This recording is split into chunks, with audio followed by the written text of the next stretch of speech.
జగన్ దేవరపల్లి పర్యటన వెనుకున్న అసలు వ్యూహమేంటి? ఏదో సాదాసీదాగా సాధారణంగా జగన్ ఈ టూర్ ప్లాన్ చేయలేదంటున్నారు.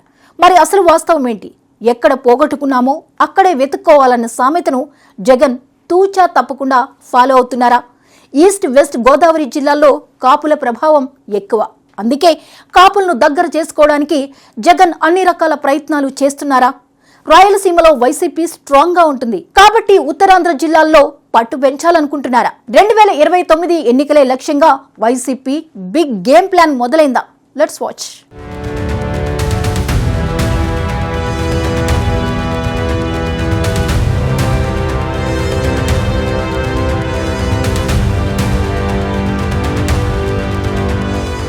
రైతుల సమస్యలను నేరుగా ప్రస్తావిస్తూ కూటమి ప్రభుత్వాన్ని కడిగిపారేశారు జగన్. కూటమి పాలనలో వ్యవసాయం, విద్య, వైద్యం పూర్తిగా విధ్వంసమయ్యాయని తీవ్రస్థాయిలో ధ్వజమెత్తారు.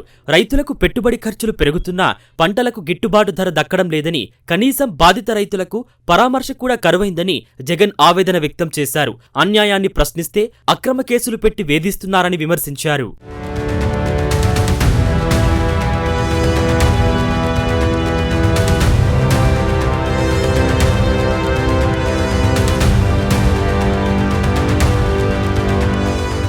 రాయలసీమ ప్రాంతంలో వైఎస్సార్సీపీకి ఇప్పటికే బలమైన ఓటు బ్యాంక్, క్షేత్రస్థాయి యంత్రాంగం ఉంది. అయితే ఏపీలో ఏ పార్టీ అధికారంలోకి రావాలన్నా కోస్తాంధ్ర, ముఖ్యంగా గోదావరి జిల్లాల తీర్పే అత్యంత కీలకం. గత ఎన్నికల్లో కూటమి గాలిలో ఈ ప్రాంతాల్లో పార్టీ తీవ్రంగా నష్టపోయింది. అందుకే ఈసారి ఏమాత్రం ఆలస్యం చేయకుండా 2029 లక్ష్యంగా గోదావరి, ఉత్తరాంధ్ర జిల్లాల్లో పట్టు పెంచుకునేందుకు జగన్ ముమ్మర ప్రయత్నాలు మొదలుపెట్టారు.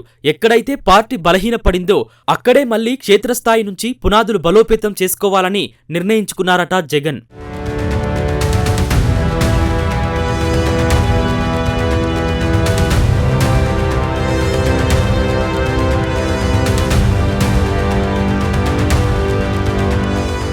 గోదావరి జిల్లాలోనే ఎక్కువ ఎమ్మెల్యే సీట్లు ఉన్నాయి.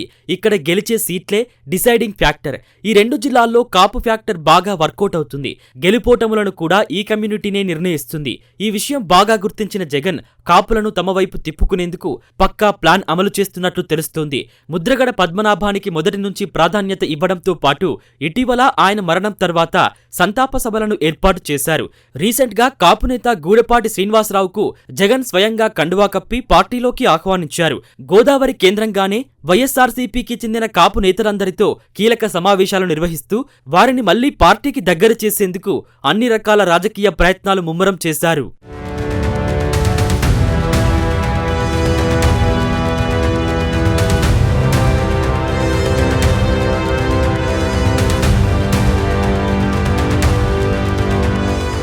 మరోవైపు ఉత్తరాంధ్ర, గోదావరి జిల్లాల్లో బీసీ వర్గాలను ఆకట్టుకోవడానికి జగన్ గ్రౌండ్ వర్క్ సిద్ధం చేస్తున్నారు. త్వరలోనే గోదావరి కేంద్రంగా భారీ బీసీ ఆత్మీయ సమావేశం నిర్వహించాలని నిర్ణయించారు. కోనసీమ ప్రాంత కీలక నేతలతో సమావేశమై భవిష్యత్ కార్యాచరణపై స్పష్టమైన దిశానిర్దేశం చేశారు. ప్రజల్లోకి బలంగా వెళ్లేందుకు నిరసన కార్యక్రమాలను కూడా ఈ జిల్లాల నుంచే ప్రారంభించాలని క్యాడర్కు ఆదేశాలు ఇచ్చారు. ఉత్తరాంధ్రలో పార్టీకి పూర్వవైభవం తీసుకొచ్చేలా వ్యూహాత్మక అడుగులు వేస్తున్నారు వైసీపీ అధినేత జగన్.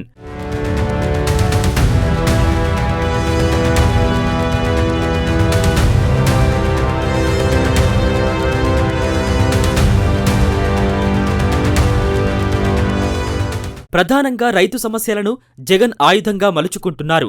ఇటీవల భీమవరంలో ఆక్వా రైతుల సభలో పాల్గొని ప్రభుత్వానికి అల్టిమేటం ఇచ్చారు. ఇప్పుడు దేవరపల్లి పొగాకు యార్డుకు స్వయంగా వచ్చి రైతులతో మాట్లాడి వారి సమస్యలను అడిగి తెలుసుకున్నారు.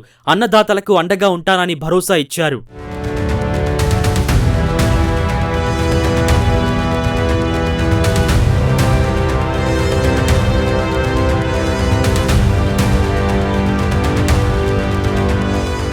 జగన్ స్పీడ్ పెంచేశారు. ప్రజా సమస్యలపై ప్రభుత్వాన్ని నిలదీస్తూ గ్రౌండ్ లెవెల్లో పార్టీ బలోపేతానికి ఫస్ట్ ప్రయారిటీ ఇస్తున్నారు. 2019 రిజల్ట్ 2029లో రిపీట్ చేసేందుకు ఇప్పటి నుంచే నేతలకు, కార్యకర్తలకు దిశానిర్దేశం చేస్తున్నారు. ఎన్నికల్లో ప్రభావం చూపలేకపోయినా కీలక నియోజకవర్గాల్లో ఇన్ఛార్జీలను మారుస్తూ ఇప్పటి నుంచే కొత్త నాయకత్వాన్ని రేసులోకి తెస్తున్నారు.